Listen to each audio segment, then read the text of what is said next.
Hey, what's up? Welcome to English with Dane, a podcast designed for you to learn English. On today's show, we're going to take a look at some business expressions or business idioms that you can use every day, whether you need to speak, present, or write emails in English.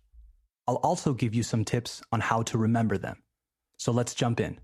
You are listening to the 17th episode of English with Dane. Hit it.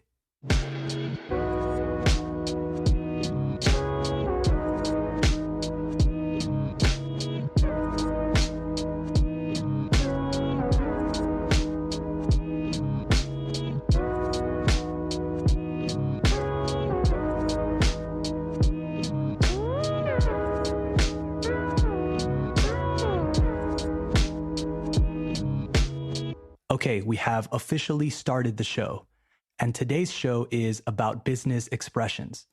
I decided to do an episode about this because practical English is the best English, and this is something that my students are normally very interested in, as they usually have to speak English in work-related situations. So let's start. The first expression is to carve out a niche or niche. Both pronunciations are acceptable. To carve out a niche means to find a special place or a special space in the market that you can control. A niche market, of course, is a small, specialized market for a particular product or service.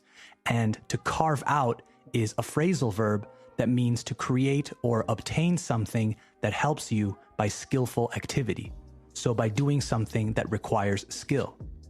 You may have heard the verb to carve, as in they carved a table from a big piece of wood, tallar in Spanish. So to carve out a niche. Examples. He hopes to carve out a niche for himself as a leading researcher in his field. Or that designer carved out a niche with his new fashion line. Okay, next business expression. The bottom line. This one isn't only used in a business context, but I think it comes up quite frequently. So the bottom line really means the final total of an amount or balance sheet. In other words, after everything has been accounted for, added, deducted, etc., what's the final number? In terms of practical English, we use this as the final result, outcome, or decision. You can say something like, the bottom line is that we don't want to invest in your company. Or, stop telling me everything, I just want the bottom line. I also hear parents using this expression with their children sometimes. They'll say something like, no, and that's the bottom line. Okay, on to the next one. I really like this one. To cut corners. To cut corners means to do something in the easiest, cheapest, or fastest way. To do something without paying attention to important details. It's the opposite of being thorough. If you are thorough, you are someone who does something with complete regard to detail, to protocol, to regulations, etc. But if you are someone or a company that cuts corners, then you act with little attention to detail and in the easiest way possible. An example. I don't want to work with them anymore. They always cut corners when it comes to regulations. Another example from the movie Goodfellas, Uno de los Nuestros here in Spain, they say, our husbands weren't brain surgeons, just blue-collar guys. The only way they could make real extra money was to go out and cut corners. Okay, next one. I have two very similar ones, so I'm going to give them to you at the same time. To be ahead of the curve and to be ahead of the pack. Now, they're very similar, and in a way, they can be almost interchangeable, but they are two different expressions. To be ahead of the curve means to be more advanced than the competition, and to be ahead of the pack means to be better or more successful than the competition. An example with to be ahead of the curve. We are investing a lot of money into research and development because we want to stay ahead of the curve. Now one with ahead of the pack. They have been ahead of the pack for so long, they have forgotten how to compete. So one means to be more advanced, maybe in terms of vision, technology, business model, etc., while the other one means to be more successful than the rest. You can really see the difference when you use them together. You need to be ahead of the curve if you want to be ahead of the pack. Okay, next one. To get the ball rolling. This one is very visual, I think. You can imagine what it means. It means to start something like a project or a meeting. It usually indicates that you are starting from zero. You could say something like, okay, once we get the ball rolling, we can call them and give them our proposal. Or maybe you are in a meeting and you say something like, okay, let's get the ball rolling with some introductions. There's another expression here that you can use if you don't like that one. To get something off the ground.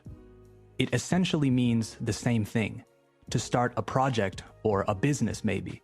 You could say something like, after we get this project off the ground, we can focus on the next one. The last one is loophole. More specifically, a legal loophole.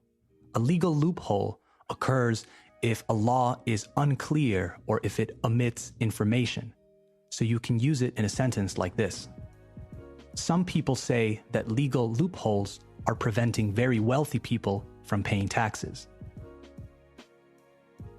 So we covered 8 different business expressions or idioms to help you navigate those waters at work. Let's go over them very quickly before we move on. To carve out a niche or niche.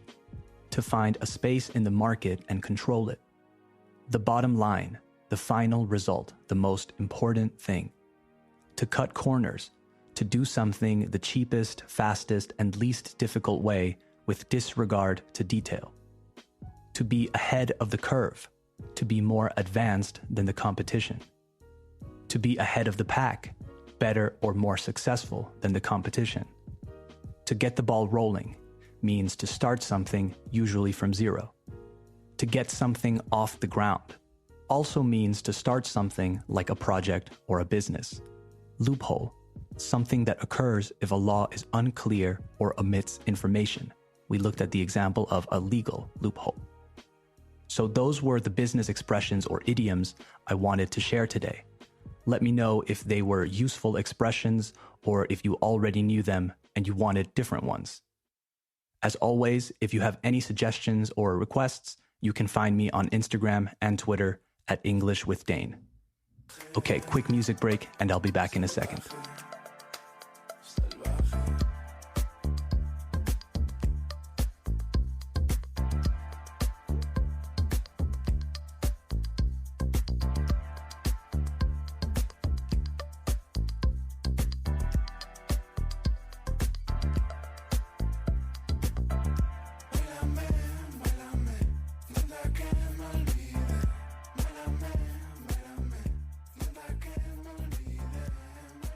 I'm back, and that was a band called Blanco Palamera with their song Salvaje, which means wild. You can find them on Spotify. I'll write the name in the description of the episode. Okay, so I wanted to talk a little bit about how to learn expressions and idioms.